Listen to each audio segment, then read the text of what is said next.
So as we mentioned, Gareth Edwards out on location there. We heard earlier on from your guest that 682 cases are under investigation for this criminal activity in the sector. What else do you have in store?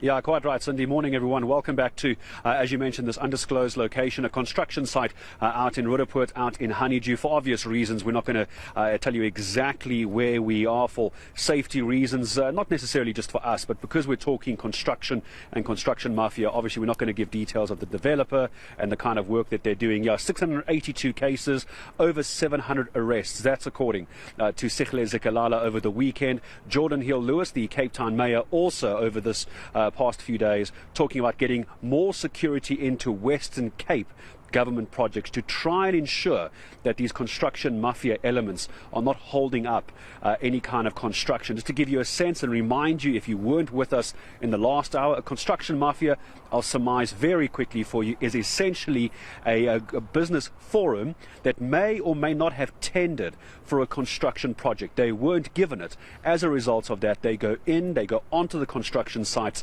they try and deal with the management, the owners, the site managers, the construction firms, and demand 30% of the value of the contract. Further to that, they can even go as far as to intimidating them into protection money. And we know that many companies, just to get the projects done, are now going ahead and putting this money forward just so they can get the jobs done. But it still doesn't take away from the criminality element of this. So joining me now to talk about this is Fred Mokoko, Gauteng Human Settlements, from that department, making time all the way out in the cold for us this morning. Fred, good morning.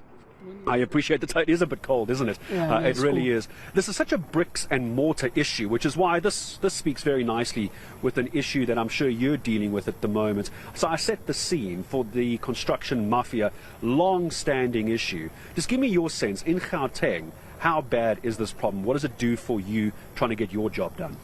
Well, let's go back to the facts that there are different types of construction mafia. What you have described may be called construction mafia, but they are extortionists. Sometimes not so sophisticated because they come out in the open using guns and threatening people. But we will remember also that part of the construction mafia will include the cartels that make deals on cement. You know, there was a cement cartel that made it difficult for the build environment and the industry per se to be able to get access to cost-effective cement that people can use to make a number of construction products. And they went away with an investigation done by the Competition Commission, and one firm which started this thing in some meeting in France in 1996 would have paid only 149 million. So that's the nature of organized crime. When we talk about the mafia, we're talking about the organized crime. Now, when we come to what is happening now, is that around 2014, there came incidences where people could go into the construction sites and basically choke the system by ensuring that there is no building that goes on until certain demands are met. And we're standing on a construction site now. I mean, I was hearing reports where they're stopping the trucks from coming in. They're intimidating the actual workers on the site. I mean, that's what you're talking about. Yes. So that thing of choking the system, unfortunately, is done by people who are not even involved in construction. And I don't understand why would people not get the relevant skills, sell their skills, and find products that they can sell in the construction industry. Even when the barriers are low. The barriers to entering the construction industry are low, and that is maybe why people take chances. Everybody thinks they can be involved in construction, including using extortion techniques and so on. And as government, we invest a lot of money in construction. We are the people who have the biggest losses when construction does not go on, at the levels of jobs that are being created by construction, at the levels of small businesses that must be grown through construction work, at the level of skills where you have engineers, construction project managers, where you have a number of skills that you are selling that are building the country. So we have a lot to lose, and we have the biggest investments that we are putting into construction through infrastructure build programs that we have. Gauteng alone, in the next 3 years, according to the current budget review, we will come out of the next 3 years having spent 450 billion. So there's an awful amount of money involved in this, and you're just trying to get houses built, you're trying to get factories built, all this sort of infrastructure to improve the lives of those in Gauteng and around the country. So we have two issues here. One is the government tenders, which we've spoken about. The other is even private construction firms being targeted. How bad is the situation that you're aware of, Fred, within the Gauteng government, having to pay these sort of bribes? Have they been approached by this? Are these criminal elements as blatant as coming to the Gauteng Department of Human Settlements and Infrastructure and going, we want money or else you can't do your job? Have you dealt with this directly? Well, we have dealt with it directly on a number of projects that have been stopped. I mean, at some point in Soshanguve, all our projects stopped because there were gang-related activities, councillors were being killed, local communities were not receiving the houses that they are supposed to receive because gangsters demanded money from people. And when you say gangsters, they say we are not gangsters. But the activities that they go through, it's actual gangsterism. They call themselves business forums, but they're gangsters. Yes, in Mamelodi as well. Currently, there's a school that is being built around Pretoria. I received, when we went there with the MEC, we were told that 5 people had passed on. I think it's about 8 months later now, we are told that 10 people have now died in the same project. As a direct result of this criminality? Yes, result of this extortion criminality.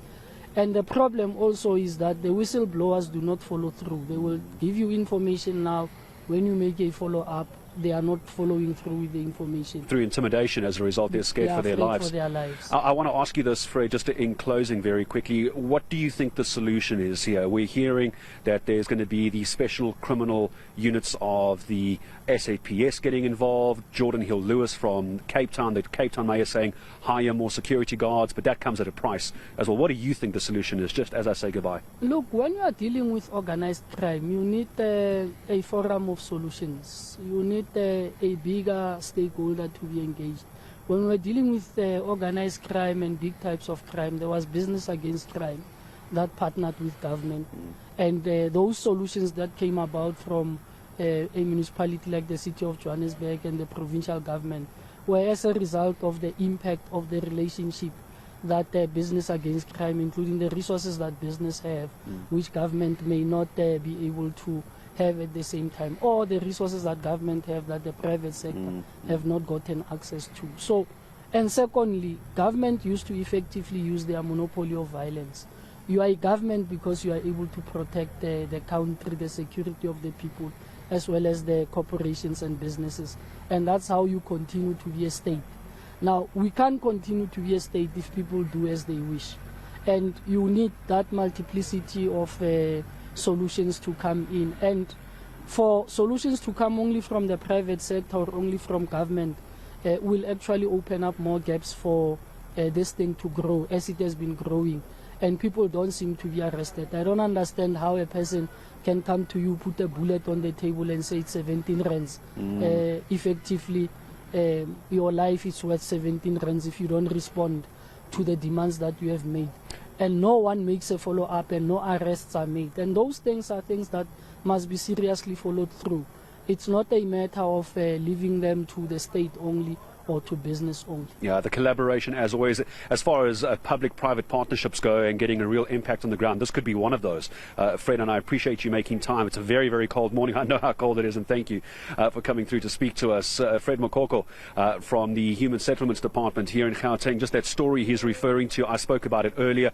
One construction owner, I think it was a head of one of the firms on site, had one of these Mafia members walk into the office, put an AK-47 bullet bullet, just the shell, on his desk and said, this costs 17 Rand. If you don't secede to our demands, Cindy, your life is going to be worth 17 Rand. That's the kind of thuggery that this mafia is laying down on the construction sector and construction industry in our country. It's about dialogue right now. There isn't a one-size-fits-all solution, Cindy. It is our focus throughout today, the construction mafia. We're going to continue to get various inputs and various views on this throughout this morning.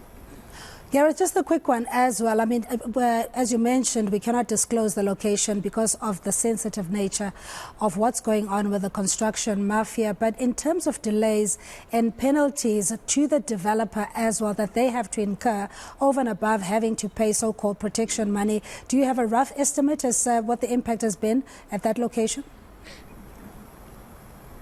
At this location, no. The owner and the site manager, if you're talking about where I'm standing exactly at the moment, no. Not wanting to give us any information at all about this particular project. I don't get a sense there was any concerns here.